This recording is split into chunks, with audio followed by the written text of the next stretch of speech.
5 chevaux au travail. Et on fait 7-8 heures par jour. On fait une moyenne de 20 km par jour, ce qui est quand même beaucoup. Et on marche avec un outil dans les mains, on marche sur du labour tout le temps, dans de la terre, sur de la terre et pas sur du macadam bien droit et tout. Donc déjà 20 km par jour, ça demande, ça je pense que garçon ou fille, importe, tout le monde peut le faire. Mais on a souvent un outil dans les mains. L'idée c'est de forcer le moins possible, mais c'est quand même un peu physique.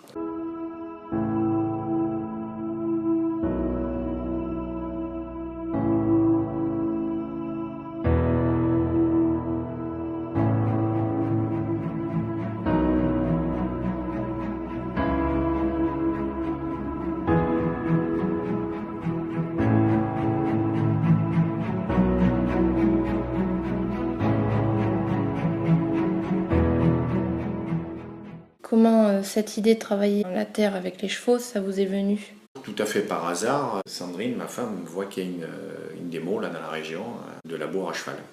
Voilà. J'y vais et elle me dit mais cherche pas, c'est ce qu'il faut que tu fasses quoi. Et c'est vrai que ça coulait de source, quoi.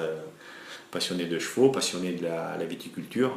3 mois après, j'achète une jument, j'en achète 2 et je démarre l'activité. Et là, c'est vrai que depuis l'an dernier, on a fait une très jolie saison. Puis cette année, il y a encore de belles perspectives.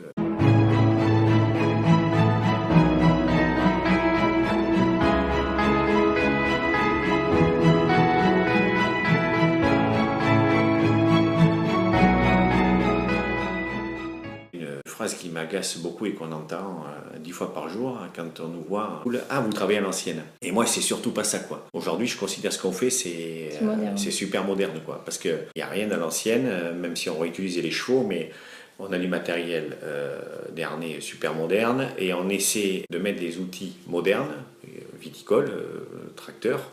On repart quasiment de zéro, puisque le savoir il s'est perdu, c'était nos arrière-grands-parents, voire plus. L'idée, c'est toujours pareil, c'est d'apporter du confort à tout le monde.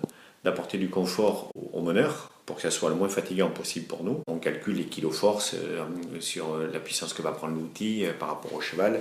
À partir de là, on sait que le cheval il va pouvoir travailler 2 heures par jour avec cet outil et qu'au bout de 2 heures, on va faire une rotation ou qu'il va pouvoir tenir la demi-journée ou qu'il va pouvoir tenir la journée complète. Donc, nos chevaux, c'est nos outils de travail. Nous, on est prestataires.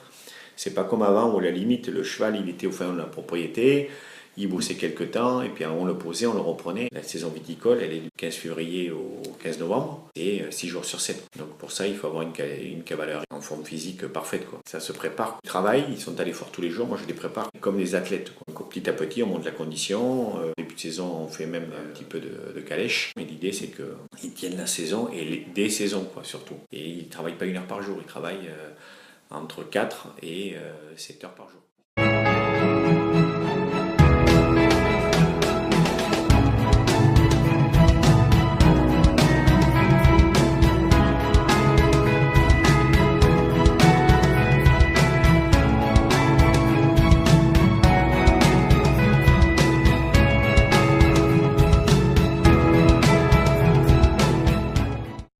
Tous les chevaux, je les ai achetés débourrés. Et après, tout le travail de dressage à la voie, qui est le plus important et le plus fastidieux et le plus long, c'est moi qui le fais, quoi. Donc ça prend du temps.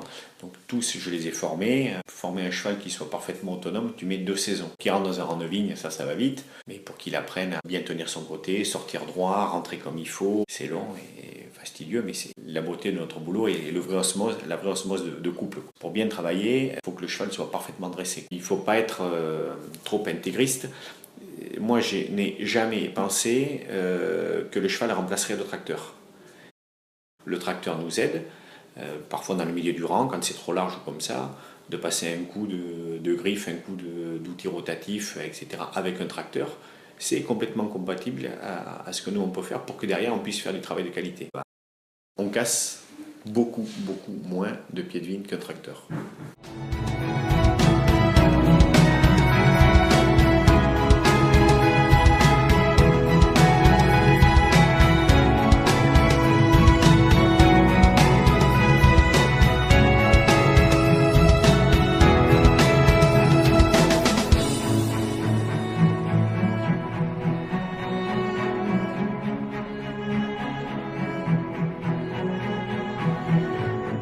Et les façons donc, que vous effectuez précisément avec vos chevaux Alors on dans fait les vignes? Tout ce qui est travail du sol.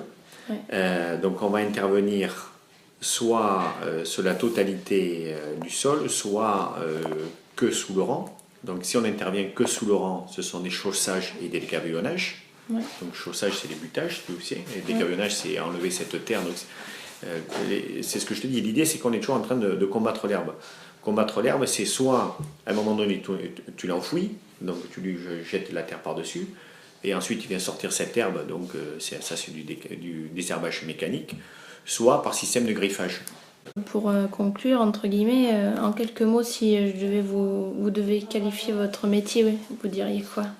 Qualifier notre métier? Avenir, pour moi, respect de l'environnement et qualité des travail. Et de vos chevaux, vous diriez quoi? Ce sont les partenaires indispensables à notre activité. Si eux, ils ne sont pas là, on n'existe pas.